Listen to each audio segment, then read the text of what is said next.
Hey everybody, it is David and Brian live for Thursday the 15th of August of 2019 already. Yeah.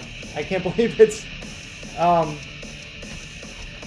can't believe it's a nice fade out. I can't believe it's the middle of August already. Wow. So today we've got a bunch of things to talk about. I don't know why the audio looks hot already suddenly, but I might as well get right into it. Everything has now finally been announced for Halloween Horror Nights 29. That's another thing I can't believe it's almost 30 next year. Yeah. It's pretty crazy. So Halloween has officially started. So let's enjoy it before Christmas starts, because that's going to come probably next month, if not sooner. And so, we got some Halloween theming going on. Got this guy back here. Yeah. Keeping watch. I redid our logo for Halloween. It looks cool. Thank you. And I was hoping for a little more dark and scarier pumpkin, but most of the things I found on Google image search were kitty fun kind of clip arty stuff. I'm like, I guess fine. The wonderful background noise you hear is Stella chewing on a nylabone. Mm-hmm. And just like a killer clown, I'm sipping on some poor guy's blood. Oh, But you're not using a crazy straw, Dave. No, I'm still sane for now. Okay. This is the Ouija board blast I got last year at Spirit Halloween. If you haven't seen my Spirit Halloween video for this year, it has been posted. It took me 3 attempts to even get into the door because they had a delayed opening. Oh, okay. For whatever reason, but the website said it was open. I'm like, yay! Oh, Famous Draven has joined us. Hi, Draven. Hello. Hello. So glad to see some people filling in the chat room. So again, let's just go right into Halloween Horror Nights stuff. Let's adjust my microphone. They just finally announced the final show today, which I feel like maybe I'm paying more attention this year than last year or something. I don't know. It just feels like this year is the year of not surprising us with announcements. Like Stranger Things was just obvious. Mm-hmm. Yeah. Ghostbusters we kind of knew about. Killer Clowns was kind of easy to figure out. Well, if last year was your first year, then Killer Clowns would have been a surprise. If you've been going for years like us, and you kind of guessed it from the trick or treat going from Scare Zone to house. Oh, it's not that. It's just people knew already. Yeah. So people are already talking about it and expecting it, and the show that we're going to talk about later, the new live show, wasn't that hard to figure out either. So with that, the final, like I said, the houses are all announced in the Scare Zones and stuff. Hopefully we'll see some peoples in the chat room. And we're just going to quickly go over the stuff that we've kind of announced before or talked about before, up to what has been announced since our previous show. But just to go over it again, Stranger Things was obvious. I believe seasons 2 and 3 of the show. So it's not going to be Walking Dead, but it was a huge success, and being that they didn't do all of the show, it was just some of it. It was just obvious it was coming back. Also, Nightingale's Blood Pit, which is a returning IP, and that one I didn't know was coming until it actually did. Universal's Classic Monsters, again, before we've said that in the early days of Universal Studios, which, if you don't know, the Universal Studios, the company, is I think at least 10 or more years older than Disney, the company. The parks in Florida haven't been around as long, but think like this year is the 90th anniversary of Disney, and the 90th anniversary of Universal Studios was in 2002. Yeah. So it's been around a little bit longer. Disney had a theme park before. It was just a studio for Universal until 1990, really. It was just like a backlot tour. That's where it started. So, but back to Halloween Horror Nights, and that saved the company because the monster movies did really well. Although it looks like they're doing a modernization, because if they did what used to be scary back then was just monsters, and that's it. Like now, people would be like, it was terrible. Where's the blood and guts? So they had to change that. If anyone is in the chat room, let me know how our audios is sounding. Yeah. Like the settings look good, and it sounded pretty decent. But just in case, Depths of Fear. Yeah, I'm not really expecting much, but it sounds cool. It sounds really cool. I And think that sounds lame. well, I think it sounds cool, and I know from experience that Horror Nights can do underwater effects and underwater scenes. So Yeah, well, I'm expecting something about this. It's underwhelming. but you gotta give it a chance, Dave. No, she's not here this year. Oh, how about next year? Maybe there might be a chance. So the other one, the next one is Yeti: Attack of the Cooler Monster. Terror on the Yukon. And you know what? Let's go back. Go back to what?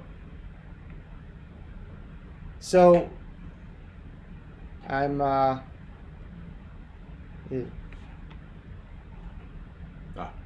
So Stranger Things, Nightingales, Classic Monsters, Depths of Fear, Yeti, Attack of the Cooler Monsters. And now the next one, of course, is another leaked house, which is Ghostbusters. Or not. Ghostbusters. Ghostbusters. That was a little bit of Ash versus Evil Dead humor there. Yeah. You missed that one. So, Ghostbusters, of course, was leaked and was also accidentally apparently posted to the Halloween Horror Nights Hollywood website, then taken down because they realized, hey, we didn't announce this yet. Maybe we shouldn't, put it up yet. Oh. Whoopsie. Now, moving on is Brian's pick from last year, Killer Clowns from Outer Space. His Prophecy t-shirt came true 2 years in a row. So now, when we go to MegaCon next year, the pressure's on. You have to deliver. Yeah, and now Your people are waiting. But the horror shirt guy has to also be there. Well, he wasn't there because he didn't have to be. He already sold you the shirt from last year. So. Yeah. All right, now getting back to the list. And first thing we'll talk about, because we haven't really discussed on the show so far, is us. No, not them, just us. And now there's us. Discover card. Let me get on the phone. Let me talk to this person, and then So this is yet another movie I've never watched. I saw it. And I don't really understand. Maybe I should look over the premise. It just sounds kind of weird. It is. The premise is weird. Keep checking on this. It's about duality, and it's about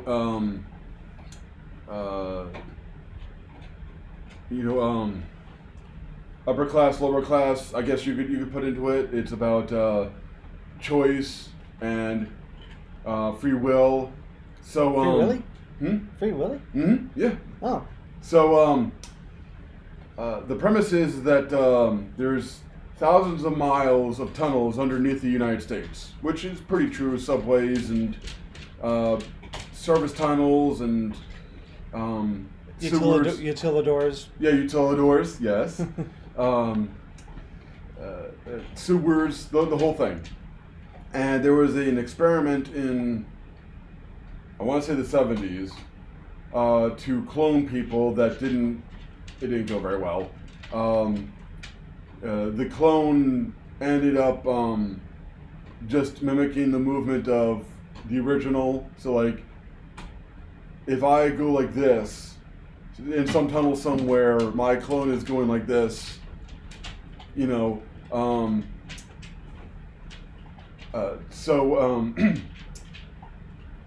For reasons, this one lady has a problem going back to the Santa Monica Pier, which is like a small amusement park.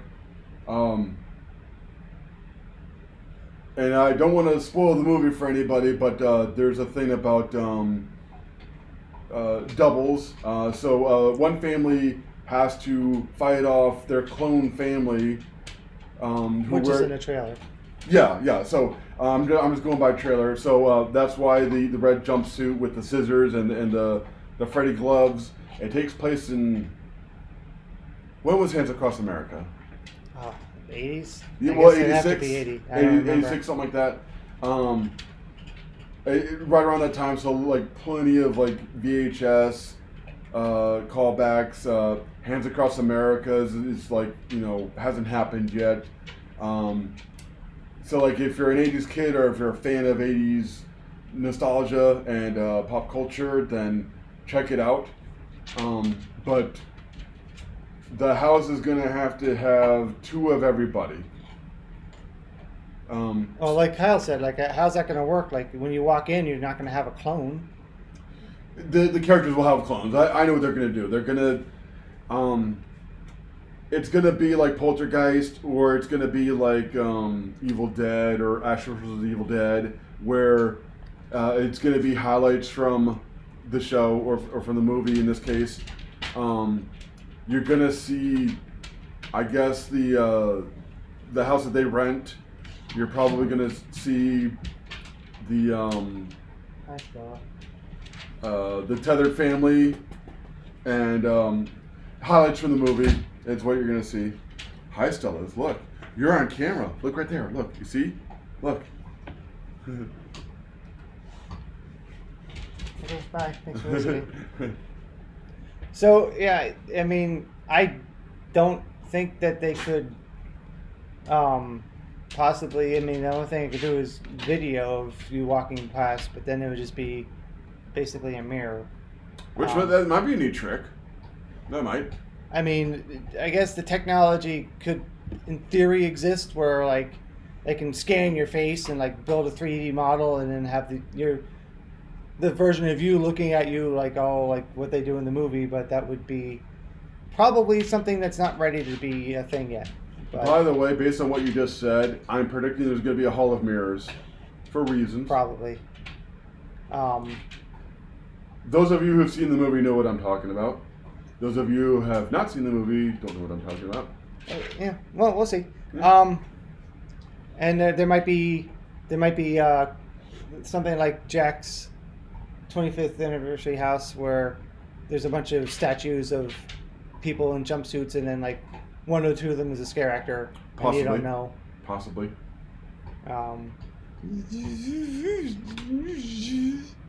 So that is, again, us. And now moving down the list is Stella licking my arm. Wait, that's not a house. Graveyard Games. Woo!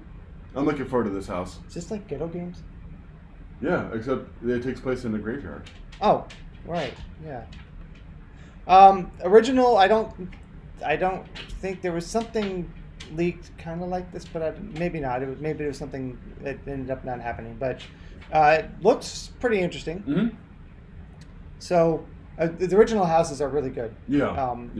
It's a little bit because it's a house and like a movie has to be adapted, but like a house starts out as a house. But it's just also they're very good at writing. Excuse me. So I'm looking forward to the house. I believe this is the first time they've ever done like a house like this. Like maybe Hawthorne Cemetery Winter's Night might possibly be similar because like you go through a graveyard, but this is like something a little bit different. I think it's cool. Like just the name of it, Graveyard Games, just sounds like really cool and dark. So yeah, I'm going to be going. I have it's enough of the night off for the preview night, so I'll be going to. I should be going to everything. Last year I had about an hour and a half, and I got through almost everything except for Stranger Things because it was too much of a wait. I didn't have the time. So next on the list here is. Ooh. Now this is a history-making house right here. Mm-hmm. I kind of did see back a few years ago when they had what was it? Not Dawn of the Dead. Evil Dead? No, we were just talking about it with the vampires and the the house and like. You go underneath and Dusk Till Dawn. Oh, yeah. I saw the movie from Dusk Till Dawn. I don't remember much of it, but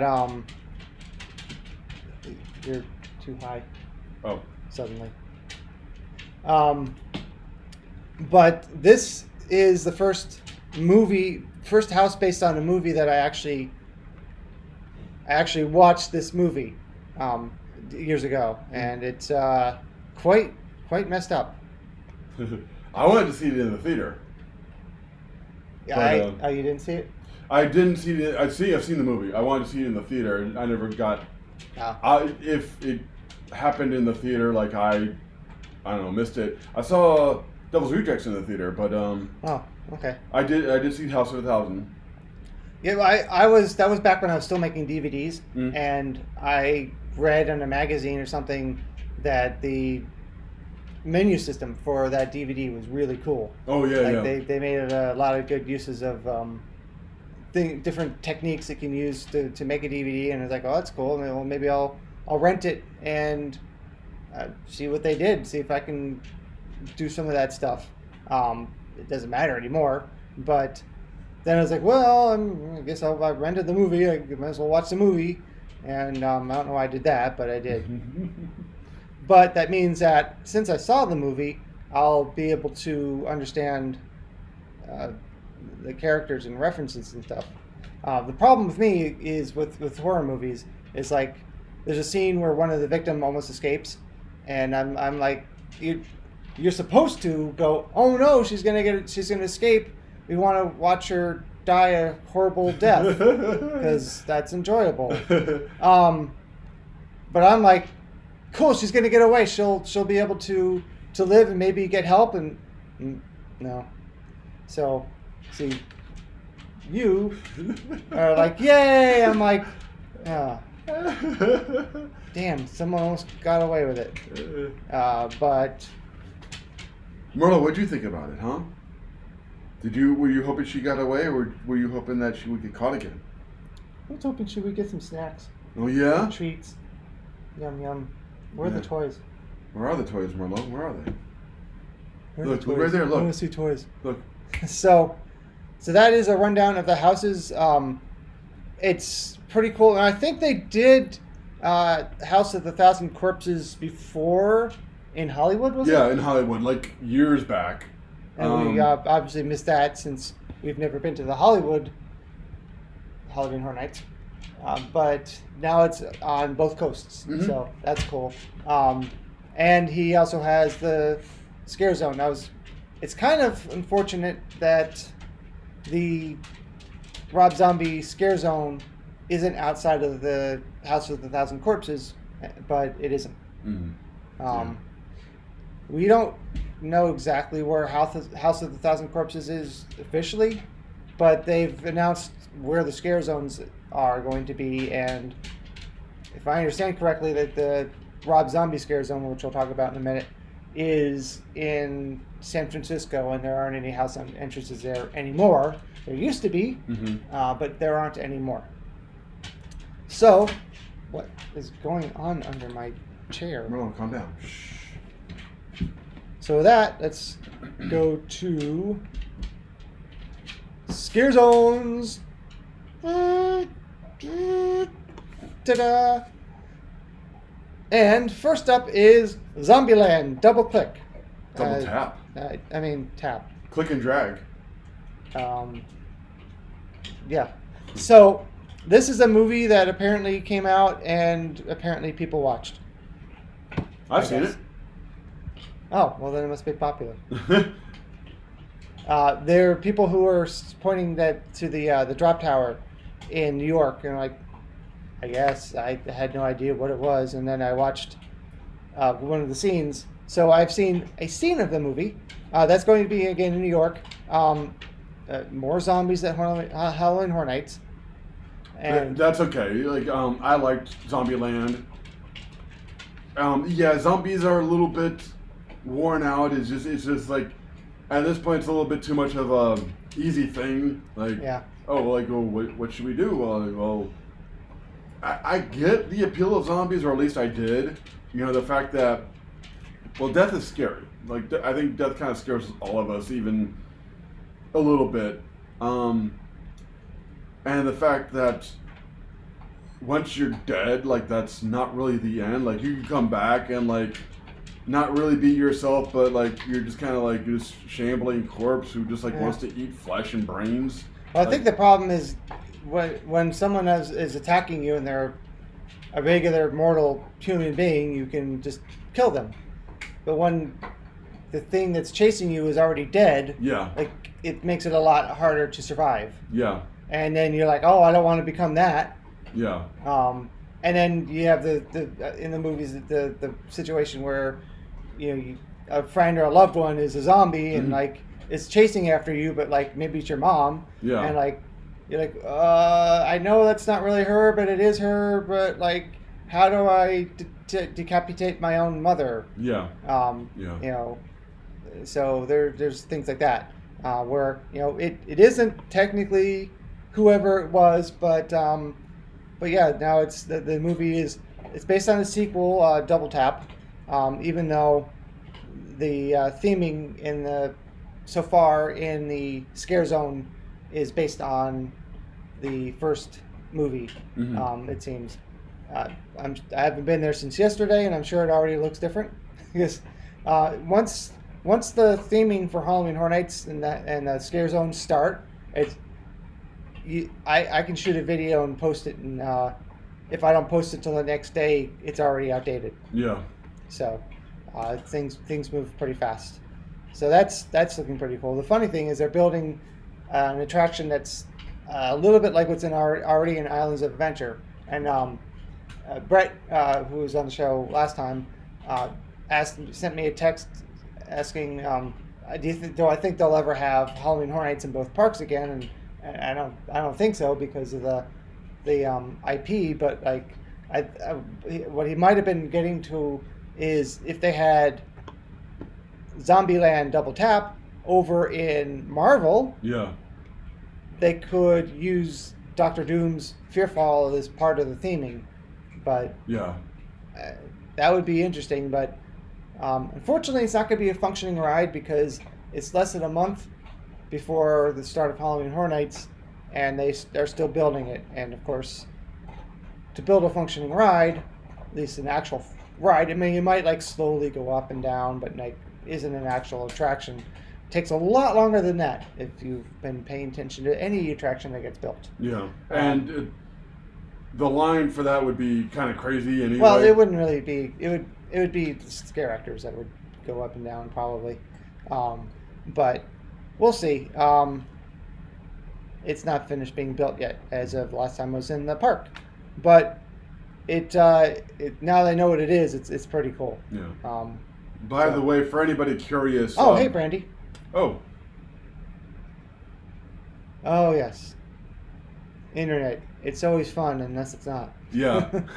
But thanks for Wi-Fi. joining us. Yeah. Hi, Brandy. I'm drinking blood from a Ouija glass. And I'm drinking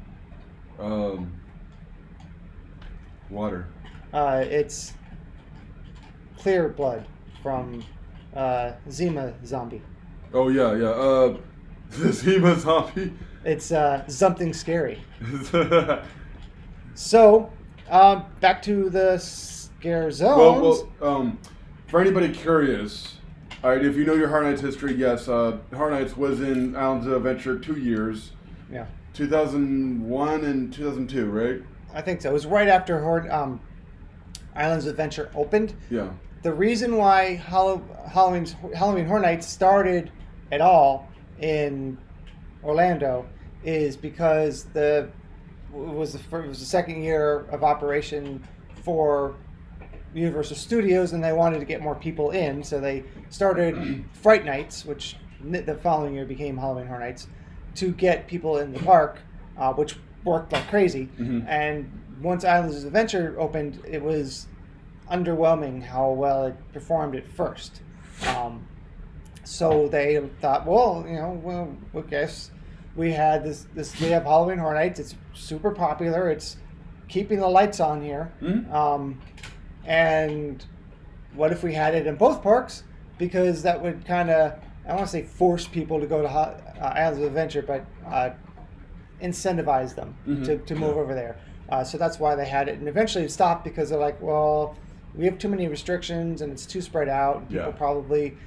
People complained about going to B79 for Ash vs. Evil Dead, so I can imagine the complaints. Oh, we have to walk over to the other park. Oh. Yeah.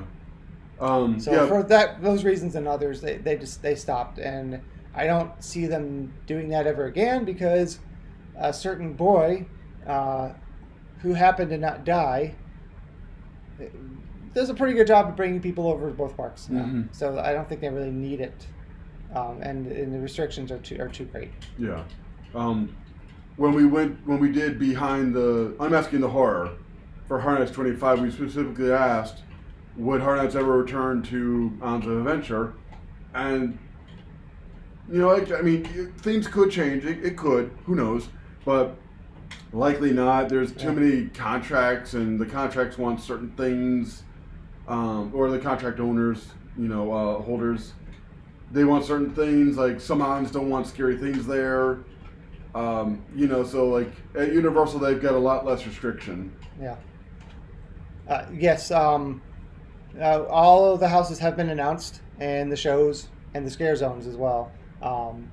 And you know what location, but we're going to wait until Horror Nights starts before we reveal that, just because it might not be ready for Universal to release. You know you're in a house. I know I'm in a house. I know it's the house that's going to be in Shrek Theater. So if you go straight through Arches, go to Hollywood, and then turn left. So like where Halloween 4 was last year, where Saw was 2 years ago. That's where I am in the Shrek Theater. Sunday is orientation for Halloween Horror Nights. Be there. Unless you're not invited. Unless you're not invited, then you will die. Yep. So Sunday is when I officially find out where I am. Actually, my assistant stage manager called me yesterday to tell me, hey, I'm your What did they call you? Something nice, I hope. Yes, they did. They called me and said, hey, I'm your assistant stage manager for this year's Horror Nights. And then, we had to, just work out a few things. And I was tempted to ask, like, hey, do you know what I am right now? And they were probably going to say, well, yes, but I can't tell you. So, yeah, Sunday I'll find out. So, like, likely, do you think we're doing a little live stream before Horror Nights? Oh, yeah. All right. But I still think you should wait until after the first guest night of Horror Nights. Sure. All right. Just to be safe. Yeah. Phenomenal Brandy. I will find out my set times, team preview, and I will tell this guy, and this guy can tell you. Yeah. Maybe. Like, why would I have to tell Brandy? Because I don't have a way to contact Brandy directly. Jay, you're talking to her right now. Oh well. Once I learn set times, I'll start telling people my set times, and we'll go from there. It's okay. They don't tell us. They don't tell us, so we can't tell you. Yeah, basically. Yeah. That's why we don't know. Yeah. But yeah, like months ago, like they said, "Hey, congratulations, you're cast in Horror Nights. You were in House 9, Cast A," and I'm like, okay. When I was in The Shining, they gave code words, and it was my code word was gold. I still couldn't figure it out. I was like, I like gold. Yeah.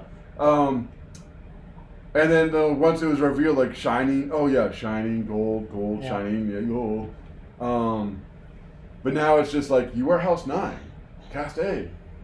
And it's for several reasons. Like one, I can't blab about things that haven't been announced. Two, things could change. They do sometimes. Yeah. For example, I think it was 25. The rumor is, this was never confirmed, but the rumor is that what was... It was 25 because Jack's house had their budget cut because of it. Okay, yeah. What was The Purge was supposed to be Scream. MTV has the rights to Scream, and Horror Nights wanted to do the first movie, because obviously. Yeah. MTV wanted to do the show, and like it was, well, who watches the show? Like, I didn't even know there was a show. Yeah. And so I guess that's why MTV wanted to do the show to push the show and then get more. Well, viewers. I didn't know. I knew Evil Dead and the Evil Dead franchise existed, but I didn't know there was a show until The House. Yeah. So, maybe they should have gone. If that's true, maybe they should have gone with the show anyway, unless the show just wasn't very good. But I mean, ultimately, if The House is good, then The House is good. But I think Universal is probably concerned that they want to make sure that The House has enough draw to get people in the gates. Yeah. But if it goes anything like last year, they have plenty of people coming. Yeah. Now, Horror Nights also learns, I think, when they did Dracula Untold and The Thing, which was a movie that had not yet been released, and so it was trying to generate hype for the movie. Yeah. But the movies, neither one of them did very well in the theaters. So maybe they're like, well, this hasn't really worked for us before, trying to push a something. So maybe they just... anyway, like, the contract never went through, so it ended up being The Purge. All right, so back to the scare zones. And it is... After that is Loud. I mean, Rob Zombie's Hellbilly Deluxe. Because I keep saying Hillbilly. So that's going to be cool. We know one thing that's not going to be there is AC/DC. Kyle had tweeted out, like, enough of the AC/DC. I'm like, I guess. I've never noticed it was too much. Maybe you're just not a fan. But... Wait, when did they play AC/DC for Horror Nights? Well, quite a bit. I don't remember any AC/DC. Well, there was 20. I'm sure they've played it since then, with Eruption. I don't know. But I know that they play a lot of, which is fine, Marilyn Manson in Halloween Horror Nights as well. But obviously, this is all going to be about Rob Zombie's music, which there is plenty. I'm sure it's going to be Rob Zombie music, probably no White Zombie, even though he's in White Zombie. It's going to be just... I think this is going to be his music and characters from his movies, which we could see some House of the Thousand Corpses characters, as they've had characters that are in houses and in scare zones at the same time. Hopefully not too much, because it'd be nice to see other things. Yeah. But maybe one or two main characters.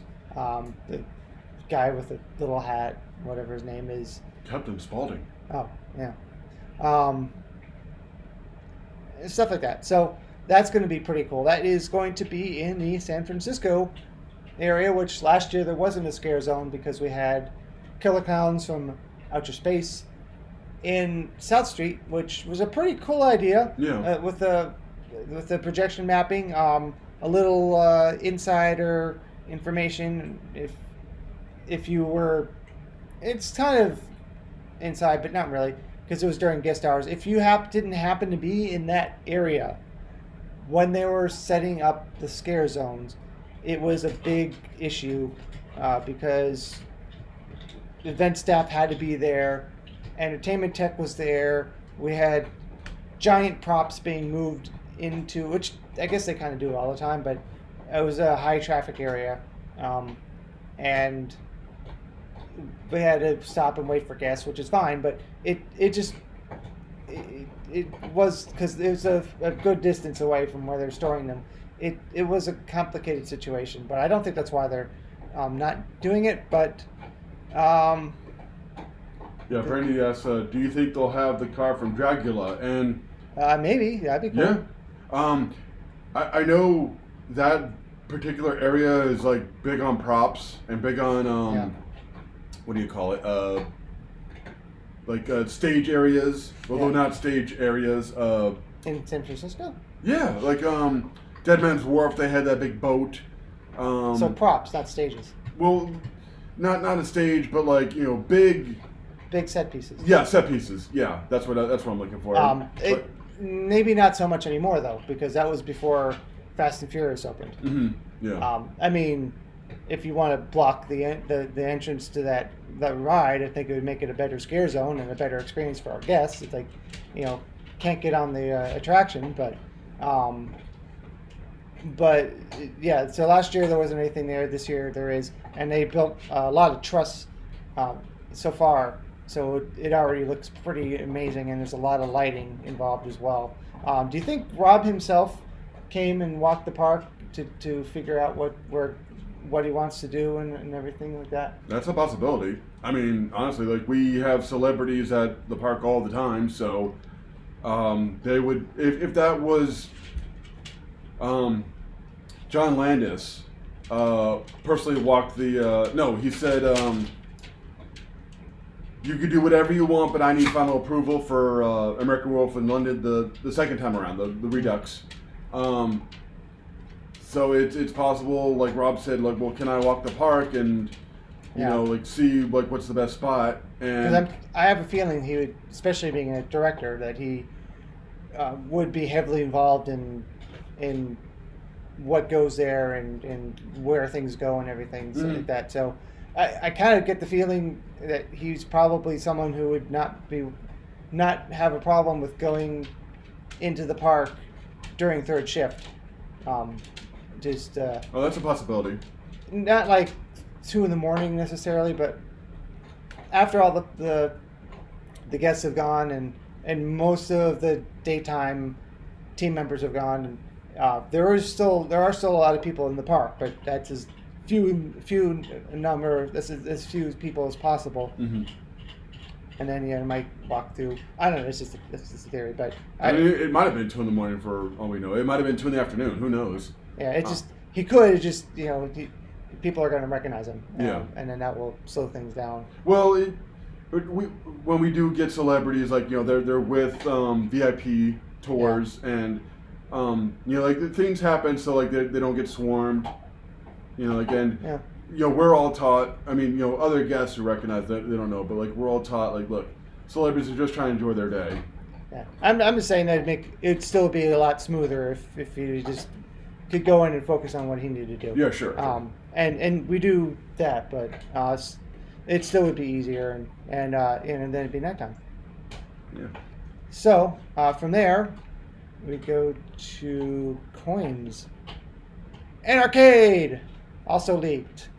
This is going to be in the Avenue of the Stars, which apparently is the name of the area between Shrek and Minions 2D, which is an area I always think that they probably, I don't feel like they should put a scare zone in there because it's too much traffic. but they do every year. Mm-hmm. So that is going to be the an arcade, which is more murderous gangs, possibly punk rock music, Mm-hmm. because it's another '80s inspired scare zone, which is going to be based on arcade games, of course, but slashers running around slashing. So I think in the description it was like game over brings on a whole new meaning. Yeah. Which is funny because I don't know if like the current generation, unless they have parents who are into old school games because that's how they grew up and introduce them, that I don't think they might have an concept of game over, because modern games don't have game over screens anymore. They do, but it's a little less common. Like you can play a game where your character dies and then they just come back to life. Because I remember the first time I played Ratchet and Clank, I think it was, and the character died. And I'm like, okay, how many do I have left? Okay, and then they died again. Like, does this count against something? And they died again. I'm like, so like how does this affect my score? Like, when does the game end? Like, because when we grew up, and for a lot of the time in video games, like, you ran out of lives and that was it. The game was over. You couldn't play anymore. Now it's like that's kind of a lost. Not that it shouldn't be, but it's kind of a lost concept of game over. Like, you just keep going. Yeah. You will sometimes in some games, you will lose points for dying, or you might lose things you picked up, or you have to go back to a certain spot. But I actually exploited that in Ratchet and Clank, because there was a racetrack with a glitch that if you ran off the track, you would hit a box and get bolts, and they would just regenerate. So I took my controller and I put some tape on it and taped the stick to the side in one specific spot of the track, and just left for a few hours and just let the game run, and just you gave it like a tiny amount of bolts. But if you do that for a few hours with the character just flying off the screen, didn't matter how many times he died, because they didn't count that, but they counted bolts, and that's how I got the mega weapon. Yeah, which was pretty cool. I remember that. When they re-released that, the original PS2 games on the PS3, I think it was the PS3, they fixed that glitch, unfortunately, and you couldn't do it anymore. But wasn't it also kind of easier to get bolts in that game as well? I don't think so. But there's also a way to enter the racetrack through like a part of the scene that was not constructed well enough, or like you went to the very edge and you can fall into the track. You couldn't do that anymore. Okay. Because it must have been common and posted down the internet, and they're like, oh, well, we're recoding. We are recoding the game, so we'll fix that.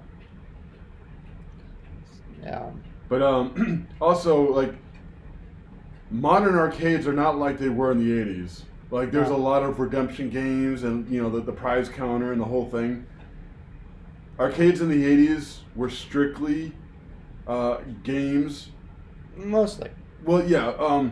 There were always a lot of, like the whirlwind where the lights flash around. Yeah. And it's like, that game must make so much money because it's just a bunch of lights. Nothing moves. You put money into it, you lose. You put money in, you lose. And then there, like skee ball and some other things. So like you could always, there was always the redemption counter, and you could always get tickets, but it was like the redemption area was like a small corner, and most of the arcade was like your Street Fighters and your Mortal Kombats and your... Well, it depends on which one you went to, how big the redemption is. But yeah.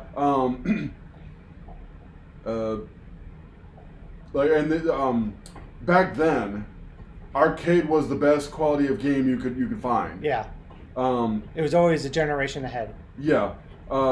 Which is why you wanted to go to the arcade because it's like, okay, well, you could play Teenage Mutant Ninja Turtles in the arcade, and you could play it on the Nintendo or the Super Nintendo, but it wasn't the same thing. It was not the same experience. No.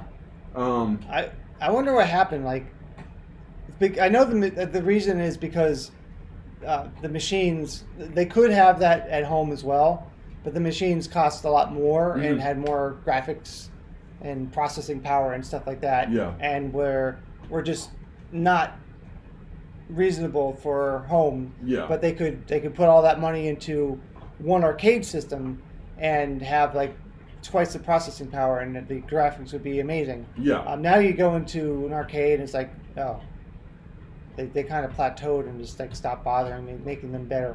I think around there was a point where the home consoles caught up to the arcades and actually surpassed the arcades. So like that's why when you go to an arcade, it's mostly redemption games because, I mean, you could stay at home and play your PlayStation 4 and then go to an arcade and it's not the same experience. Yeah. It's actually, and now it's like, all right, now I'm paying to play this game where I could just stay at home and play the game all I wanted. Yeah, it just even brand new games based on new franchises that come out of Dave and Buster's is like, oh, these graphics are terrible. Mm-hmm. But there's also like not so much incentive to make the graphics top notch, because the whole thing about the arcade was the arcade game could really push the software and really push the graphics and everything. And it would make its money back through plays. Yeah, but I don't know. I feel like because new arcades are still opening, which is pretty amazing because for a while they're all closing, and I thought they were going to go away forever. Yeah. But I still feel like they could at least put a console quality game in, but they just whatever reason they don't. Now, a slight aside, the thing about the Neo Geo was like I think it was like $1,000 like back in like 1990. Yeah. Like it was like $1,000 console, and every game you bought was $250, but it was arcade quality. Like it was the exact port of the arcade game, and you could play it all you wanted. It was probably arcade quality computer, an arcade quality computer playing it too. Mm-hmm. Yeah. The problem is like, people didn't buy it. I wanted one, but it was just obscenely expensive, and now. It's not that expensive, but now obscenely expensive consoles are kind of standard. Yeah.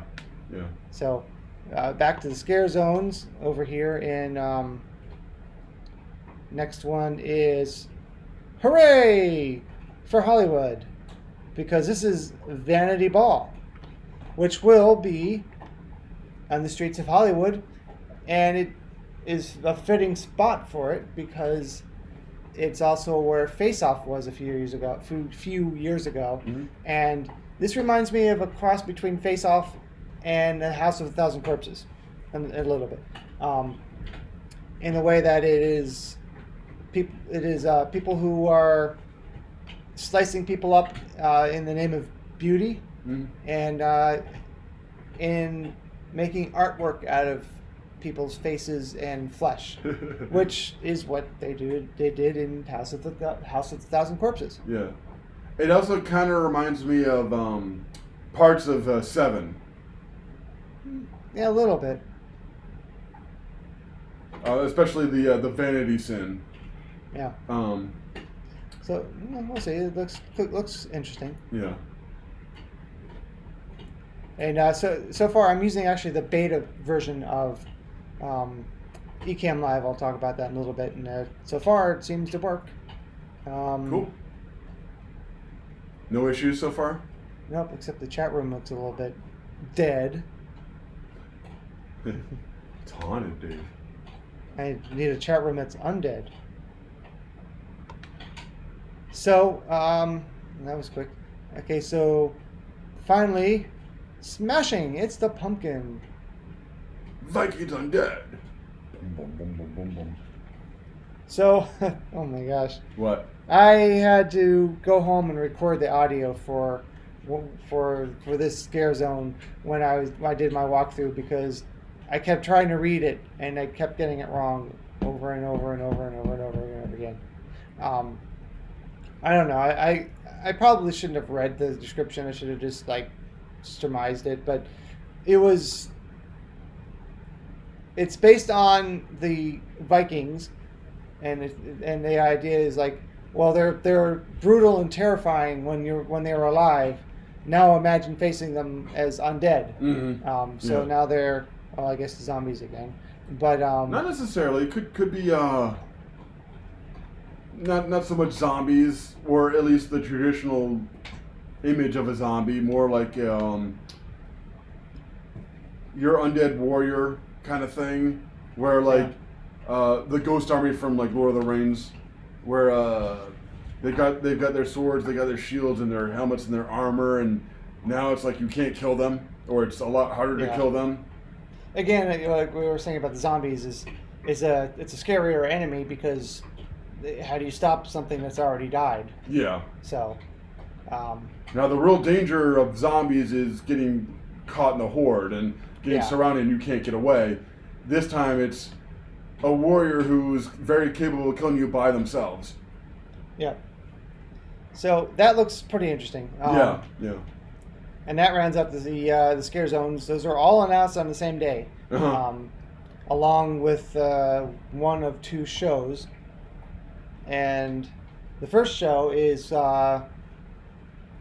what we knew was coming back already, and it's going to be, of course, in the Fear Factor Live, the Academy of Villains, the former place of Bill and Ted's Excellent Halloween Adventure. R.I.P. Bill and Ted. One of our pre-ships, they said, well, we don't know what's going into Fear Factor Live. It might be Bill and Ted's reunion tour. I'm like, no. Even if they did bring it back, I doubt they would bring it back the year after the first year without it. Mm-hmm. They'd wait at least until the 30th anniversary, and even then, that's very iffy. Yeah. I've talked to a bunch of people who were like, "Oh, they're definitely coming back. They'll be back." I'm like, they might be wishful I'd like thinking. to believe you, but yeah, it's like, wishful thinking. It's like, yeah, as a fact, they'll be back. I'm like, I'd like for them to be back. We'll see. It's not impossible. There are many different theories of why that stopped. Mm-hmm. One of which is it's not a universal IP. They had to license it for the show, and the person who holds the rights decided they just didn't want to anymore, for whatever reason. I feel like they could. I've said this before. I feel like they could have kept the show going. Just replace Bill and Ted with another character. We would miss Bill and Ted, but there's a lot of things about the show that could be adapted to other characters. The music, the dancing, the pop culture, all that stuff that really could have just kept going with a different IP. Mm-hmm. But for whatever reason, they decided to just discontinue it for the future. Until hopefully they change their mind or do something else. But as of right now, that's what's happening. Yeah. Now, Phenomenal Brandy made the comment. I didn't realize Vikings Undead were Vikings and zombies. That actually sounds a lot better. Yeah. I'm looking forward to it. And even I'm all worn out on zombies. I was worn out on zombies like around Walking Dead. Except for Rob. Well, yeah, sure. I mean, just the concept of a zombie is just like a little too generic at this point. Yeah. I really do get the appeal. Like, especially like, there's more zombies than there are humans, and it's easy to get surrounded and killed or turned. Yep. But just I don't know. It's just a little too generic, and so like I'm with Brandy, like, putting them together or like mixing up the flavor a little bit, making it a ruthless killer who's hard to stop when they're alive. Yeah. And now they're like a zombie SWAT team. Yeah. And now it's like, now we're even harder to kill. Yeah, they come with armor. Yeah. Although it looks like that's a different one. Never mind. Yep, there are no pumpkins this time. What I was thinking of was at least as of last time I saw it, but it wouldn't go with the scare zone. What I was thinking of was back here with Vikings, which I didn't. Well, Nightingales. Oh yeah. I also have a picture of a Viking-looking warrior with its helmet gashed. Oh, okay. And but yeah, back to the Academy. Mm-hmm. So Academy's back, and like last live stream, I was like, I'm not sure because I haven't seen them rehearsing. I've now seen them rehearsing. Yeah, I didn't think that they would not come back. Yeah. I'm glad to see Academy of Villains come back. I know some people aren't really into Academy. I always like the show. They always pick interesting music. The dancing's phenomenal. There's always a lot to enjoy and see what's going on. So I'm happy to see Academy of Villains come back. Yeah, I liked their show. Like I was watching Kyle's video, and there it is. So that's a bit like, I guess then really it's more of a warrior, but still. Yeah. Kyle was saying that, hey Stella, Stella, calm down. Stella was saying that the show wasn't quite as good last year because they had all that space and they tried to do too much story, and I didn't like last year's show, but they're back, so we'll see. If he and I thought that it could be possible that more people also felt that way, and maybe they kind of went back and like, oh well, let's go back to our roots. People seem to like that. We'll see. I hope so. Yeah. Phenomenal Brand says that's a little sad. She's talking about the Viking Scare Zone. Yeah. That's a little sad. I love those pumpkin trees, and so do I. Yeah, they'll be back. They've been here and there. It just was unusual that there was 2 years. They were there for at least 2 years in a row. Yeah. It worked for Trick or Treat, and then the one that came after Trick or Treat, which was last year. They were also in there. So they'll bring them back. They just not this year. Yeah. And as longtime Horror Night veterans, it's not every year. The zone is always an A+ for me. Yeah. Even visually, like it's not always pumpkins, but like they always use the trees to their advantage. Yeah. In some way. And it's going to be super loud because there are speakers everywhere. Yeah. I saw your video, and they're very big speakers, and they're pointed strategically. Yeah. Like I said, I've been walking a mile from. I was walking somewhere close by. I forget where I was going. I might have been going to the Walgreens or whatever. It's about a mile away from Universal Studios Florida, and you could kind of faintly, but if you listen, you can hear the music from Halloween Horror Nights that far away. That's how loud it is. Yeah. So, So hopefully the people who live in those apartments right behind the former Bill and Ted Theater, hopefully like Halloween, because they'll definitely hear it. I mean, I know they're kind of higher end apartments, but that's a little close, so I'm sure they hear it.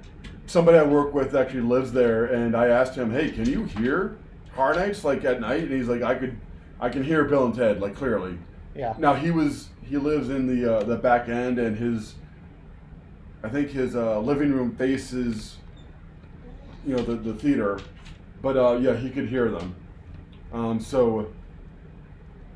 I'm very sure if you move in there, like they warned the residents, Yeah. like, hey, from the months of September to November, be ready for noise. You probably hear it other times, but yeah, definitely.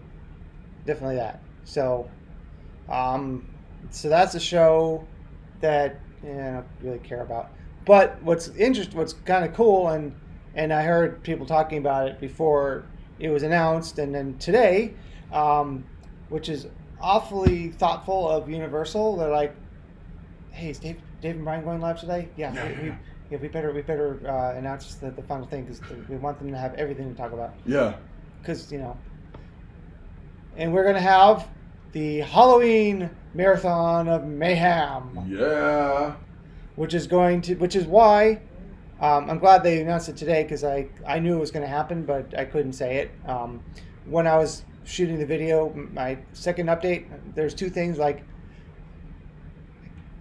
kind of want to talk about House of the Thousand Corpses, which is why I kind of sort of slipped it in there with the Hollywood Scare Zone, saying it was like the House of the Thousand Corpses. And I also knew about the Scare Zone, or the show, and the Lagoon, which I'm guessing is, I'm guessing we'll not have pyro, but Bill and Ted did, so it's possible. Mm-hmm. I doubt it though, because we have to lock down that area in South Street every night for the pyro, unless they can have it on the roof or something. I don't know.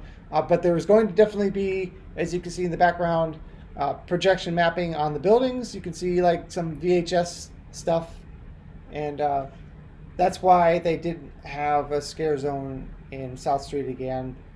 More so than moving stuff around, I think. That was just a side benefit. But yeah, they're going to have a full-on show. I have no idea how often. I'm assuming it's going to be multiple times a night, more like... It says on the Horror Nights website, I think they said 10, 11, and 12. Oh, okay, so 3 times a day. Yeah. So hopefully it'll be longer than the Nighttime Lights at Hogwarts Castle, because that one's a pretty short show. But that means that the Central Park area will be open.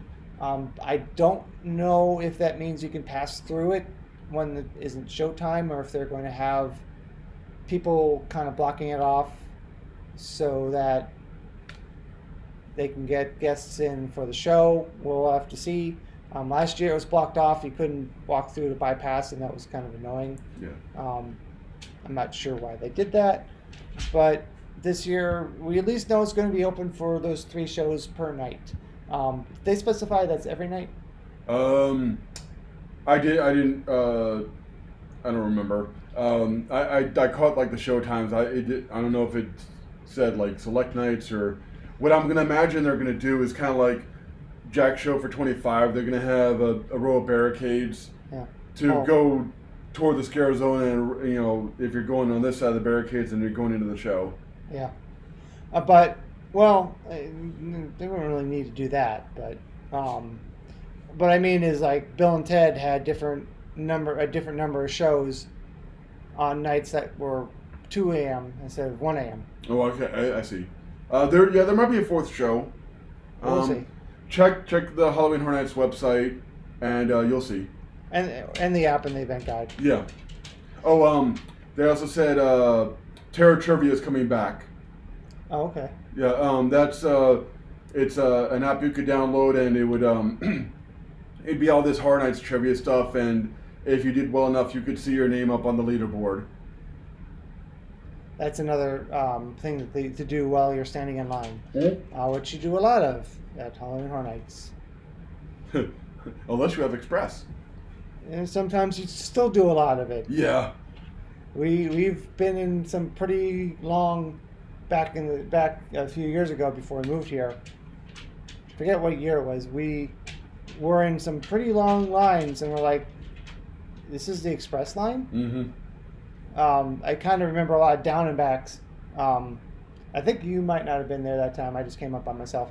I waited a significant amount of time, and it was like, wow, this is Express. Jeez. I remember we had Express for Freddy vs. Jason, and that was still kind of a good wait. So it is still faster, mostly. Every once in a weird while, it's longer. Mm-hmm. but it's still faster and worth it. It's just sometimes the lines overall are much longer, except for that one weird night last year when it was pretty dead. Oh, That was it. That was the night we weren't there. But like I said, I plan to, by opening night, have gone to see all the houses, and I'm assuming they're going to do the show.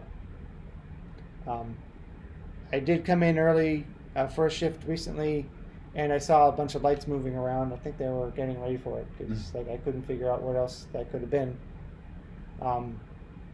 But I'm going to be most likely doing a third update pretty soon because, like I said, by the time I get back to Universal tomorrow, it's going to look different than it did yesterday, especially. Or even if I was there today, it would look different because they're adding a lot of stuff front of house. So, what I do wonder is like if they ever replace Shrek with something popular. I wonder what they're going to do if it's a two theater, because if you don't know, Shrek has 2 different theaters. Yeah. And we think you would know.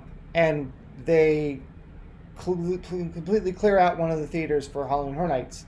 I don't remember them doing this before, but they probably have. They actually put down another floor over the floor in the house or in the theater to build the house on top of. So they can attach the walls to the floor without putting holes in the floor. But a lot of the times, Shrek is like 10, 15 minutes, even when it's pretty busy. Yeah. But I wonder if they're going to if they were to stick with the 2 theater format, if something was really popular, had really long lines. It's a good idea to have 2 theaters, but apparently they don't need it because they closed it a few months ago during the summer months, and they did okay. So, but I wonder what they're going to do with the second theater as far as a house. We'll see. Yeah, they might need a whole new location if that's the case. Yeah. Like if, for example, they ever switch out with How to Train Your Dragon, which they could. They might need to evaluate and see, okay, is this pulling in a lot of guests? Yeah. And they might need to say, okay, well, let's do something else. So yeah, I mean, it's not like Shrek is not popular. It's just it's not one of the busier attractions. I don't think it is. At least the attraction, because they got rid of it in Hollywood. Oh yeah, that's right. So what do you guys think about the background and the altered logo for Halloween? And what do you think of the moon being up at 5 o'clock at night on the East Coast? Because there's another one that I did. Ta-da! Oh, I wonder why it's cut off. Oh well. But that is pretty cool too. But what you don't see is little jack-o'-lanterns back there. But all right, so that is pretty much everything for Universal right now. Go back there so the logo looks better. That's weird. It fit. I don't know why I did that. So moving on to Disney, some space thing opened, I guess, or is opening or something. I don't know. Space thing? What space thing? I don't know. Some movie, land thing. No one cares about it. What do you mean, Dave? I don't know. So wait. Some new land opened at Disney that nobody cares about. Merlo, do you care about this space thing, huh? Yeah, I wasn't paying attention. It's something. It's opening, or maybe, I don't know. Maybe. Legoland just wrapped up their Lego Movie Days this month, and we're going to be back before October, so we'll talk about Brick or Treat on, I think this is the 29th. So until then, not a whole lot's going on there that I know of. It's just still being awesome like it always is. Mm-hmm. And that's pretty much all of the... Oh, thanks, Brandy. If it wasn't still a knockoff of the Dave and Buster's logo, I'd be like, well, maybe I can put some merchandise in for it. But just something cool for the show for now. Yeah. So, as far as show improvements, I'm actually using the beta version of this because there's some new functionality. I have this little thing here, the Elgato Stream Deck, which is something that I actually traded my PlayStation Vita for, which is another handheld gaming system that Sony came out with, where the hardware is really cool, but it just never seems to live up to its potential. And I played the Uncharted game, which to me was kind of like a marketing tool. It's like, this is what you can do with your Vita more than a game. And so my Vita sat around for a long time not doing anything. So I saw the Stream Deck, which is like, well, that's pretty cool. I can use it to, that's what I'm switching sources with here. Makes it a lot easier, so I don't have to like go, hold on. Now you just go boop. Yep. And plays the music and all that. So I traded that in for this, and I've been trying to make the software for the Stream Deck kind of work for the Ecamm Live, and kind of worked, but with the beta they've released, I think it's because Stream Deck came out with actually it is because Stream Deck came out with a developer kit with APIs, that's what I was looking for, and extensions basically where third parties can program their extensions to work with the Stream Deck natively, so it's not so clunky. So that's, I forgot that I set up the thing with the houses, but you can see once I was like, oh yeah, there's this thing, and just went over here and turned on the visibility of different graphics I have saved. Earlier I had made the aspect ratio correct, and so it will show up properly, so it doesn't show like the edges of the video and stuff like that. But this, I mean, at least from my point of view, this has been very useful. We've used this during Board Games Live to switch camera angles. We've used and use sound effects. You've used this during. Oh, they're not linked anymore after. Okay. Well, you've used this several times, and so I think this has been well worth the purchase. And then when we go back to Orlando, okay. I used to have the Patreon stuff on there as well. Oh, okay. The overlays, like I do for the videos, but now you can't see it on the monitor, but I mean on the feed, but there's actually it's not every frame, but the cool thing is there's the little buttons there's a monitor behind it, and then there's buttons on it. It actually shows a fairly live view of what I'm seeing here on the actual buttons to help me look down and pick them. Now there is actually a larger version of this, which has even more buttons, which maybe someday we'll get that. But just I keep trying to do stuff like that enhances the quality of the show, and also can help me kind of just get less sidetracked by the tech. Which is why hopefully in the future Bret will be here as an extra voice, also to give us a little more detailed updates from Disney, but also to help the buttons and the audio. Like I said, I got a new audio board for mixing board for that as well, and the wireless microphone I bought for other videos, but I was using that as well.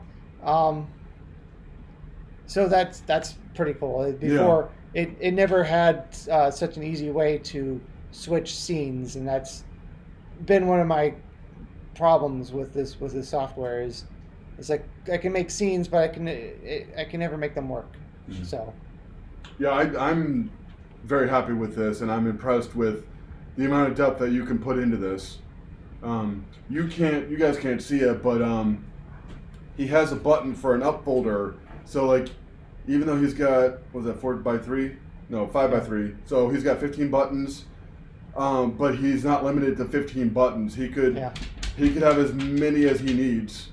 It's a little more complicated because he has to go up folders, but which is why they came out with the extra large version. Yeah, which is pretty cool. Like, if he were so inclined, he could have like up to 45 things. Set to this. Even more. He could have 100 things set to this. He'd have to speedily go through the folders, but yeah. So yeah, that's really awesome. And before I've had sound effects, and maybe I'll bring back the soundboard. Unfortunately, we haven't done anything with any of this stuff since I got my new laptop, and so none of the sound effects. That's not a sound effect. None of the sound effects work, but you get the idea. Yeah. It's just going to keep getting better, and once it gets to a certain level, I think I'm going to bring it back to Orlando, but I want to like relaunch it instead of just like move it. I want it to be like a big yay. Yeah, cool. And hopefully the viewership will go back to closer to what it used to be. And also, it's tool time. It is tool time. We have the tool update. I guess. Tool. And that started years ago when one of our earlier versions of a live show, where it was just a joke like, "Oh, what's going on with the Tool album? Oh, nothing. Check in next week for the Tool album," and then next week, "Oh, nothing." You know, but we actually have a release date and the first song.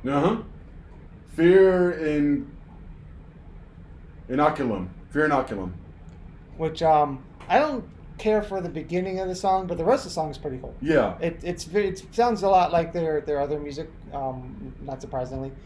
But I mean, some bands do change their sound dramatically. I mean, listen to the Pink Floyd. Oh yeah. The range that they had, like, you know, some bands like Slipknot used to make pretty cool music, and they went to whatever garbage they made later. Well, some bands also they'll put in, I don't know, the radio friendly single in there, and that's what'll take off. So they're like, all right, yeah. Well, if this sells, then let's go more this direction. Like, if you guys ever listen to Mudvayne, "World So Cold" was a big single for them. So they're like, all right, we'll go with a little bit more like "World So Cold," and Slipknot went with kind of like more Wait and Bleed-ish style songs, which I never really liked Wait and Bleed off the first album. I mean, yeah, it was a fine song, but you know, like, so some bands are like, all right, well, if this is what's, and Korn did it too. What was their big single? Like "Falling Away From Me" or "Got the Life," and you know, like, a lot of people respond to "Got the Life," and so they're all right. Well, like, we'll do songs more like that, and then, you know, like, fans respond to it, and so or at least the fan base kind of moves. Like, they'll lose a bunch of some fans. Some fans will just stay there, and then new fans will come up. Like, I never really listened to not Mushroom Head, Gorillaz until Demon Days, and I don't know how fans previous to that felt about it, but it's the only album that I've heard of theirs that I like a lot. The rest of it is, I just don't like it as much. Demon Days is more solid than the previous album. It's at least in my opinion. It's Thanks, Paul. Oops. I forget what it 2000. Whatever the first Gorillaz album was with Clint Eastwood. I'm with you. I think Jimmy Days was a more consistent album sound wise. I don't know if it was more commercial or what, but I like it a lot better. Mm-hmm. So we saw Slipknot when they were opening for.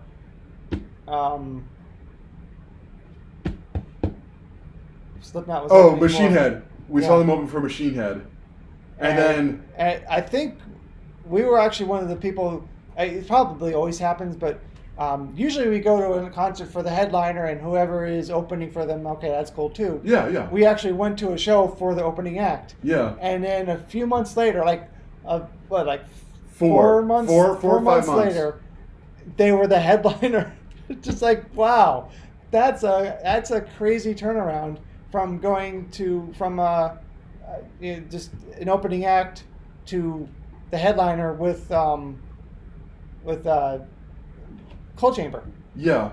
Which is also a huge name. So like, if Coal Chamber's opening for them, like that was a quick rise. Yeah, like that first album blew up, and funny story. I went to Ozfest in it was either '98 or '99. And so I just wanted to go to Ozfest. I was like, all right, cool, Ozfest. I got to see Slipknot's very first live show on this like little tiny side stage. Or the first tour. No, it was their first live show. So it was their. I'm sure that they had live shows in Iowa. Possibly, but like, whenever you look up this particular show, it says Slipknot first live show, Ozfest like '99 or whatever it is. Mm. You even hear me shouting, "Yeah!" Sometimes, and I don't think I appear on camera, but I had green hair. It was this little tiny side stage, like this. I think it had like a straw hut like roof. It wasn't the main stage of Ozfest. I think when we went to see Roger Waters, we walked past it. Yes, and I was like, yeah, Slipknot was right over there. And you're like, that tiny little thing? Yeah, 9 guys. Yeah. With their instruments. Yeah. It was, they weren't the first act. It was like 4 PM.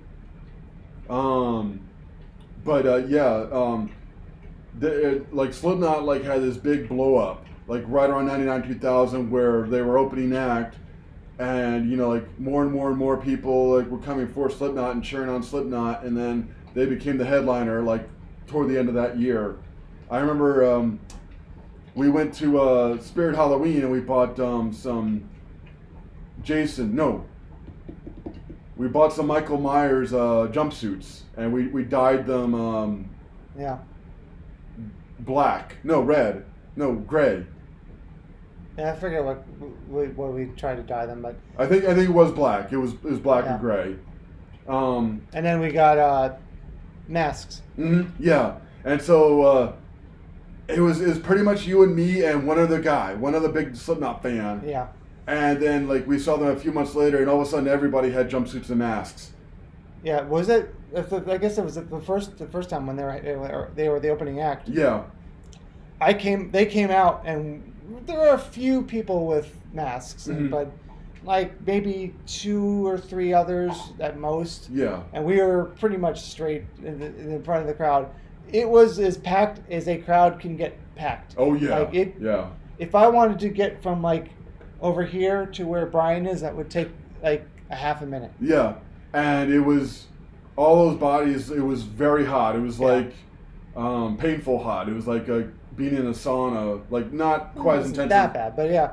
But the problem is it couldn't get anywhere. No. So when the band walked out, Sean at the time was named Sean. It was called Clown. Sean. No, it was named Sean. Okay. Later called Clown, but okay. But at that time he was still referring to him as Sean. He came out, and I was pretty much right.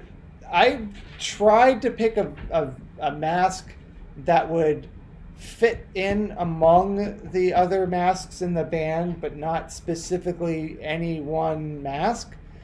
I couldn't find anything, but I came up with this crazy psycho clown mask. And Yeah. like, well, it does lean towards the one person in the band, but it also is very fitting because it was very demented. Yeah. They come walking out. He points right to me in the crowd. Mm-hmm. And later on, and the reason I say it was super packed, later on in the show, he walks off to the side of the stage, and with a almost full bottle of water, and points to me to like give me the water. Yeah. Because he's like, oh man, if I'm hot up here, it must be hot, and I was getting a little dehydrated, and I felt really badly because it took me 2 or 3 minutes to walk over to the side of the stage to get the bottle because I was trying my best, but I could not make it through that crowd. Mm-hmm. And then he's like, well, I got to go back to playing. Yeah, so yeah. he handed it to security guard, one of the security officers on stage, or probably somebody worked for the venue, and was like, give him to that guy. And I finally made it up to him, and like people were like reaching for the bottle, and he was like, that guy. Yeah, No, that guy. Yeah. And then he handed it to me. And like that was really cool. Yeah. And then was it the first show? I think it was the first show. We saw 1 or 2 of them, and after the show. Yeah. And he saw my mask, and what was it? Joey, the guitar player. I think it was Joey came out. I think who was the lead guitar player? Not Mick, the other guy. I don't remember. Jim Root. James Root. And I think Sean was out. I don't think we saw Sean. Maybe that was the next show. Yeah, because I had the mask the first time. I thought I would have the mask the second time. I don't remember seeing Sean ever. But yeah, I was holding the mask, and you heard him say something. I didn't hear him. He looked at the mask, and what did he say? I forget. Do you remember? It was like, man, that's demented, or something like that. Yeah. Yeah, because I kind of remember you holding it up, and I don't remember what he said. But he looked at the mask. He's like, oh man, which is like it's an honor. Yeah, it's like, wow, even they think that's extreme. I guess I did well. Yeah. And then like I think we might have tried to dye it black. If you've ever tried to dye fabric black, like I've never made it work. I don't understand. It just every time like I put like 2 or 3 times the amount of recommended dye and it still doesn't work. Yeah. And then we ironed on like the barcodes and stuff like that. Yeah. So. You did very well. I mean, it didn't come out quite to the color you wanted, but like it worked for me. Fennella Brady's got a few comments. She said, "Lol, Dave and Brian predict Killer Clowns. Dave and Brian predict the Tool album. What's next?" And then I'll let you know. Yeah. We have to go back to our secret place and we can't give away our secrets. Yeah. And then she says, the best song from the first album is Eyeless. Tend to agree. Also, all Korn albums after Follow the Leader are trash. Definitely agree. I never liked Korn. I tried. Yeah. Like I think I bought one of their albums, and like you were like Mr. Korn. Yeah. And I'm like, I just don't like it. Yeah. I think you bought Follow the Leader. Yeah, but when I listened to no, I think it was Follow the Leader. You listened to Life is Peachy? No, I think it was a later song. It was right around when it was just like about at the same time as one of the Beastie Boys albums. Hello Nasty? Yeah. Okay. Whatever came out like the same time as Hello Nasty, or right around that same time, was when I bought the Korn album. And I was like, I'm really gonna try to like this band. I'm like, I just still can't. Like the slappy bass was kind of cool, but then it kind of got old. Yeah. But it's fine. Like we all have differences of opinion and taste in music. So, I remember Follow the Leader. I bought issues. And I was like, you know what? This isn't quite the same thing. some songs on Issues are good. I like some of the songs on it, but like Issues as a whole album, I was kind of disappointed. And that was around the time I was reading a lot of like metal magazines. Like I would read.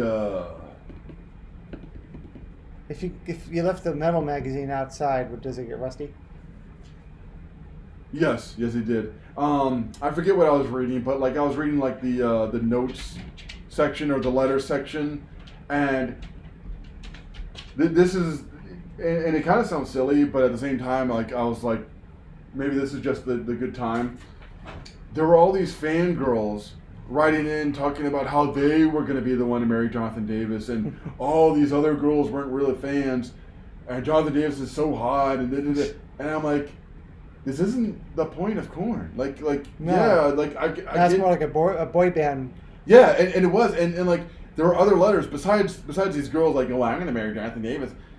There was like other letters talking about like, oh, I listen to the Backstreet Boys and Britney Spears and Christina Aguilera, and I also listen to bands like Limp Bizkit and Korn, and I'm like, you know what? Maybe it's time that I just stop, And that was really around the time, like right then.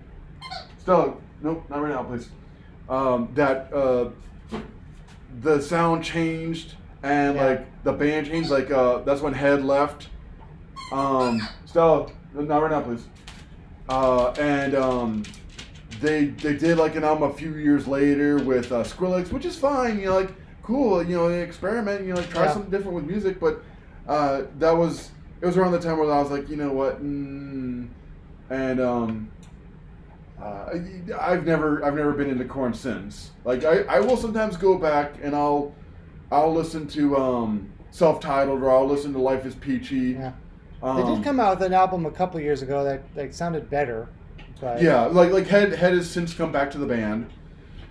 So like Joey from Slipknot is now the drummer for Korn. Right. So like it's been a reinvention of sound again, and but yeah, like it, and but that also goes to show you can be super into a band and not like where they're going, and you can like a band and not like everything they've ever done. Like it's kind of tough because like at the same time you want bands to evolve in a sense. Yeah. Like it's pretty cool that Alice in Chains still sounds like very Alice in similar. Chains. Yeah. But like that's what I liked in the '90s, but not now. Mm-hmm. Yeah. So I haven't really gotten back into them. It's like it's cool that they kept their sound, and they do sound very similar, and they're still putting out really good music of that era. But like if you've kind of moved on from that era, then I'm not sure what they should have done to make them more relevant without like ooh, this sound is different now. I don't like it. I mean, it must be a tough balance. Yeah, and you said something that made a lot of sense to me and was very wise. You said, I believe in a band's right to change their sound, and I also believe in a fan's right to not like that change in the sound. Yeah. So it's their music, so like I don't want to be like telling them like, yo, you can't make music like that. I'm like, well, it's their music, it's their band, so they can. It just means that I don't have to necessarily like their changes. Mm-hmm. It's also and like bands sometimes like they want to change the sound too. Like I've heard that Serge from System of a Down doesn't really want to do System of a Down music anymore. I don't blame him. That's why there hasn't been a new System of a Down album in what, like 13 years, whatever it's been. No, I don't know. I don't pay attention. Yeah. So and the thought goes, well, if he's tired of the sound, like he can go solo. They can get a new singer, but like there's complications. I don't mind the instrumental part of System too much. That's all right. Mm-hmm. Just I don't like the vocals. Okay. Yeah, and you're free to have that opinion. Like some System fans would be like, no, System is a perfect band. Like, what's wrong with you? And I don't think you care for the vocals either. I like System of a Down got a little overplayed for me. Where we live, like you said, like every time you turn on the radio, there's a System of a Down song. Like Yeah, because I used to when I used to use the clock radio as an actual clock radio, and like I would wake up at the same time every day. Every time when my alarm would go off, it would be the same song. Yeah, and they played that rock station where we live, like played Toxicity crazy. Yeah. Like all the singles from Toxicity, the album, not the song, the album. So like 3-4 songs off that album were in heavy rotation. So I was like, all right. As far as Radiohead, my brother-in-law suggested that to me once because I was like, what modern bands are like Pink Floyd? And I guess it's kind of hard to ask because it depends on what era. Yeah. Because Bike certainly doesn't sound like Echoes or certainly not Learning to Fly and all that stuff. But he said Radiohead, and I tried to like listen to Radiohead, and I never really got into them either. But Fenella Rainey makes a very good point. How about Radiohead? That's why I said Radiohead. Well, she's making the point of their stuff evolves in such an insane way, brilliant but insane, and like every single Radiohead album is a completely different album.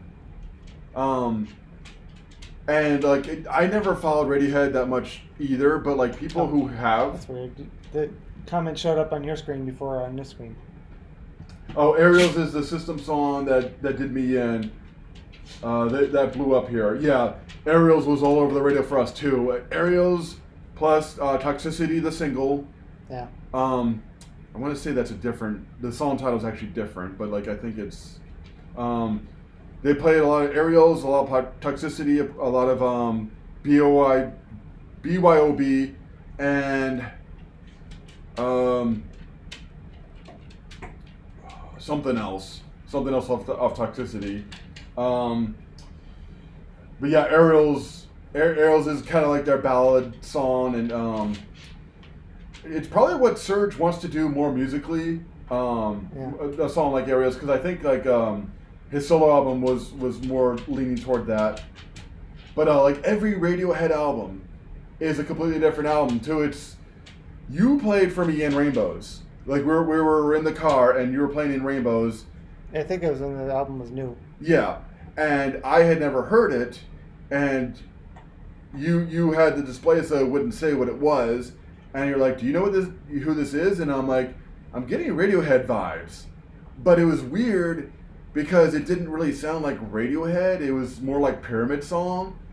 That's the only clue that I had is I had heard Pyramid Song, and I was like, okay, this is neat. This is like something different. And then like In Rainbows comes out, and it's like a whole album of like Pyramid Song. And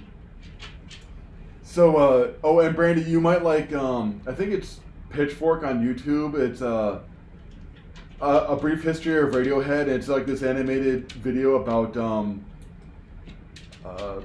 every single Radiohead album, and they always, every single new album, they talk about like their most controversial and yet most beloved album, and every single new album they say their most controversial yet most beloved album. The funny thing is, this guy a day or two ago just heard the song for the first time, "If I Had $1 Million," by the Bare Naked Ladies. Yeah, and they play it at Universal because I was telling you, if you had $1 million, you don't have to buy cheap. You wouldn't have to buy the dog food you buy. Yeah. And it was like, oh, but you could still buy it. You just buy more. Yeah. Like, what? And I thought for a long time that was they might be giants. Yeah. Turns out no. But it kind of has that feel to it a little bit. Mm-hmm. Turns out it's Bare Naked Ladies. Yeah, but it's a funny song. It really is. I never really cared for Bare Naked Ladies, but like that's definitely a funny song. Yeah. Phenomenal Brandy says, I saw Radiohead on the In Rainbows tour and it was mind blowing. Bare Naked Ladies played the fair here last year. They fell off. They fell off the stage, Brandy? Like the whole band fell off the stage? And then she says, Kid A is definitely my favorite Radiohead album. I would probably, like, I'm not a super big Radiohead fan. I would probably have to lean toward OK Computer like the rest of the Radiohead fans, yes. Yeah. Just No Surprises, like, really means a lot to me. Like, it's like one of my personal favorite songs, and it's not only because it's Radiohead, it means a lot to me, and Karma Police also means a lot to me as well. It's not like I'm in love with like all of OK Computer from like start to finish. It's just Karma Police and No Surprises like definitely mean a lot to me. And she says no. Oh, like their fame fell off. Oh, okay. Oh, okay. Yeah, because they're playing a local fair. Yeah, I get it. Okay. Yeah. I should have realized that. Yeah,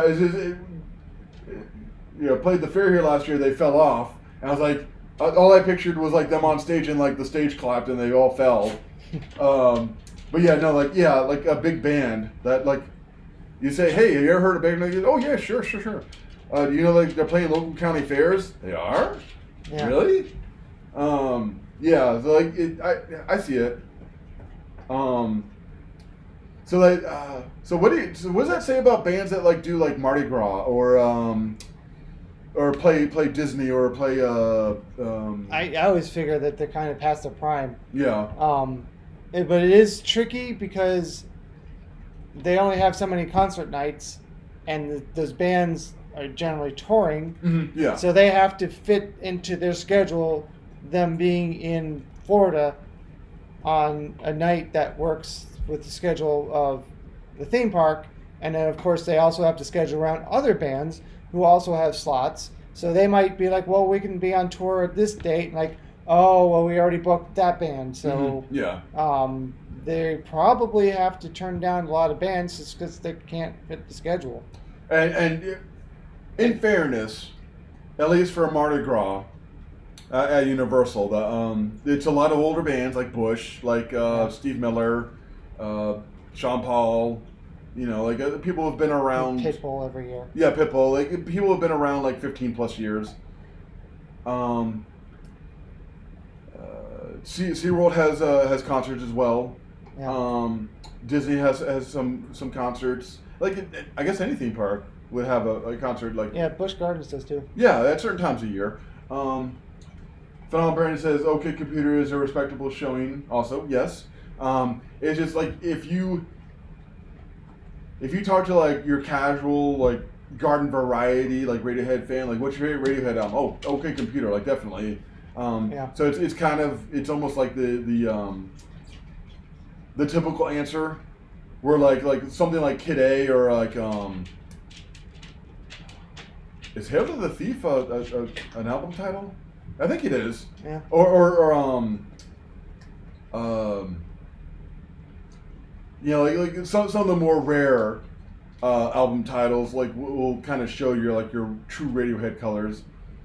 But yeah, like I was never huge on Radiohead. Like I pretty much know like their big singles, but it's funny like anybody who's like listened to like every album definitely has a favorite, and it typically is OK Computer or Kid A or something else.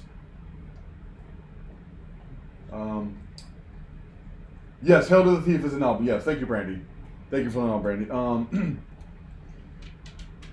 So yeah, like some people will say, yeah, Hail to the Thief is my favorite Radiohead album. Some people will say The Bends is my favorite Radiohead album. Some people will say Pablo Honey. But like it's always like a definite, solid, this one. Not any of these, this one. And it's funny how that goes because like every album is kind of different. Yeah. Oh, also going back to before I was saying, with always trying to make the show better. I think that background and the changed logo and I'm also putting a lot of investment in lighting and microphones and stuff like that. Yeah. I think I think this image looks actually quite good. Yeah, It's come, I'm happy with it too. come a long way. I have a problem with shooting stuff that ends up looking dark. Especially go back to like my older videos. I'm like, wow, and not like in mood or psychologically. It's literally like, I can't believe I looked at that, thought it was lit, because it's like really, really dark. So what I did, and I might end up having to get like an official chroma key paint, I don't know, but instead of having this sheet hanging up, I went to the Home Depot and I actually painted the wall green. Hooray! Which actually looks just like about the right green on screen. Yeah. So that looks pretty cool. And then I was like, well, since Halloween started, let's Halloween up the show, because we're both giant Halloween fans. So yeah. I look to add more Halloween elements in coming shows. So look for that. Hopefully, more chatties. But thank you to Brandy as always for being here and being active in the chat room. Thank you for modding our empty chat room.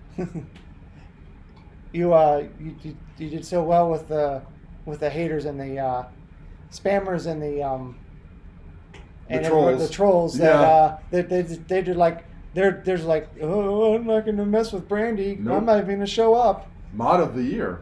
Yeah, you're the head bouncer. So, she says, "Lol, I gotta throw my wrench around, So, are you gonna do costumes for Halloween this time? Time at the bus. Oh, those Slipknot jumpsuits are long gone. Yeah, I was gonna say that. Like,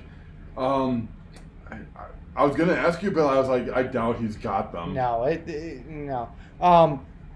Since Halloween Horror Nights is doing the '80s theme again, we figured since we invested a significant amount of money last year in our generic '80s hair metal rock costumes, why not? Yeah, do it again. So we're gonna just wear the same ones we had last year, because those are pretty awesome. I mean, they were so awesome that my exact costume showed up in a scare zone in New York. That is still hilarious to me, because and remember, I bought the shirt and the pants separately. Yeah, is it sold together, or is it you have to buy? I found it in two different stores. Yeah. I found the pants in one store and the shirt in another. I did actually buy a leather jacket, sort of greaser, but that was the only one they had, and it was. The thing about Halloween stores is they bring stuff back every year that's been on sale for several years in a row. Oh, sure. Whatever didn't sell, they bring back, and it looked leather, but obviously it was vinyl, mm-hmm. or some sort of plastic, and it was I think it was stored somewhere hot and under a lot of other things, so it was hot and compressed, and when I pulled it out of the bag, all the vinyl or the plastic stuck to itself and ripped off of the material that they put it on, and it just was all torn up as soon as I took it out of the bag, and so I had to return it, and the manager couldn't locate another one like it, so I ended up going with that shirt, which was in the scare zone. If that jacket worked out for me, I wouldn't have matched the. But isn't it also like down to the wig you bought too? I don't remember. I think it was just a kind of generic wig, but I know. But you bought the blonde wig, and I think that's what was on that character. It might have been. But yeah, we're just gonna do that. But it's still hilarious that like your exact outfit. And I bought it right before they brought those before the preview night. So by the time I went to preview night and saw it, I'm like, what? So yeah, we're gonna do that. We're also gonna wear it to Brick or Treat again, because that worked out really better than expected, because of the what was it, the Graveyard Groove? Yeah. With the rockers, and we got the photos with them and all that. That was pretty cool. And then Frankenstein for the photo op with him. It also worked with the ridiculously large prop guitars. And by the way, like, I think it was just great timing. When we did our photo with Frankenstein's monster, they played a instrumental version of Pantera's Walk.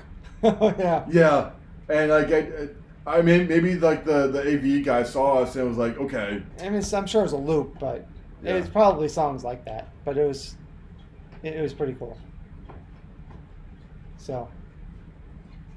So to answer your question, Brandy, yeah, sure. Well, I guess we'll do a Halloween episode. It won't be the Slipknot jumpsuits though. No. Yeah. I was just thinking of that again. Looking at this glass, I need to go find some more victims.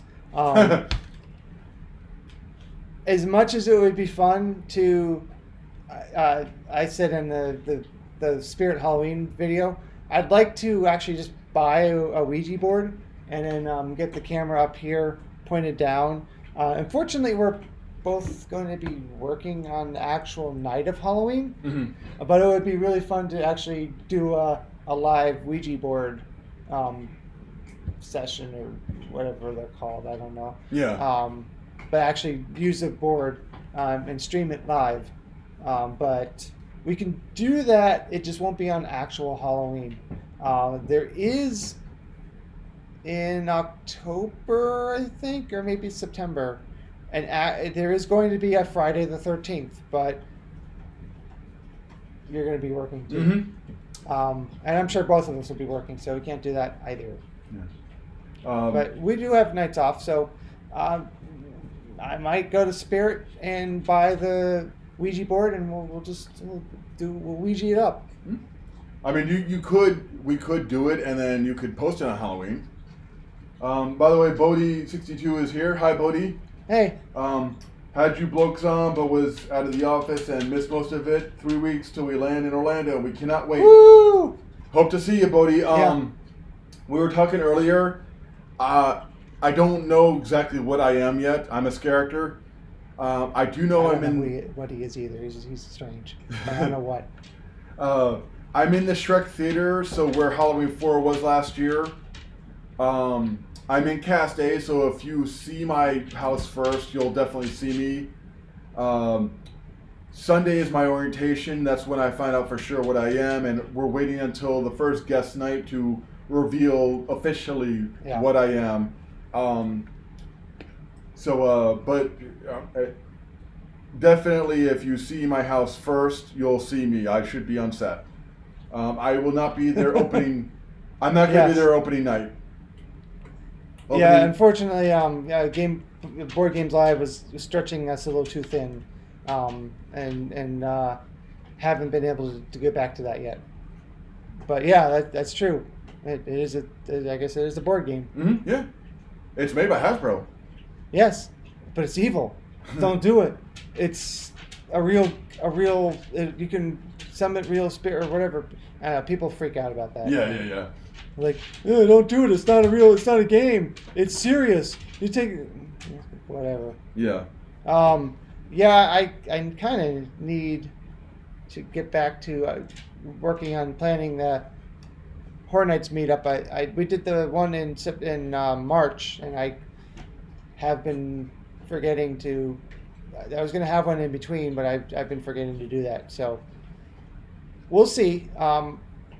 Hopefully we'll have a meetup during that time, because I know that you met with some of the people just by accident, a few people, and I just happened to not be in the right area. So unfortunately, I didn't get to meet with Brandy because I was feeling really ill when we were here last time. So we'll see, and hopefully.